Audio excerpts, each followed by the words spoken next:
Hi everyone, welcome to Shake It Off Lamourify. Today I will share with you healthy pasta recipe. Wholemeal pasta, 250 gram, 1 tomato, 1 carrot, quarter Chinese white cabbage, 5 fish balls soaked for less sodium, chicken fillet 200 gram, light soya sauce for taste, spicy sesame oil 3 to 5 drops, depend on your taste.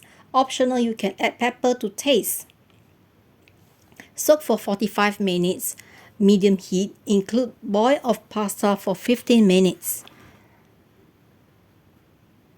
The next day, I had balance of food and I add 3 fish ngoh hiang for each bowl, as you can see here. And you soak the fish ngoh hiang, as there's 2 bowls left, so each bowl is 3 fish ngoh hiang, as you can see on the screen. And steam for 15 minutes.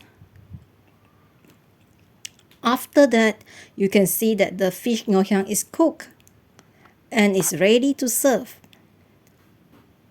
And here, this is the second bowl of the pasta. As you can see that it looks so delicious and yummy.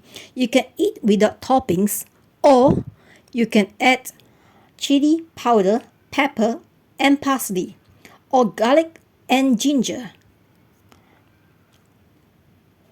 It depends on your taste. You can add broccoli, fresh beans, cauliflower, sweet corn, minced or sliced beef, pork, sliced fish. Depends on what you want to eat for the day or your family members want to eat for the day. In my previous cooking, I added green capsicum and crab stick. You can use fish or chicken fillet or chicken breast meat.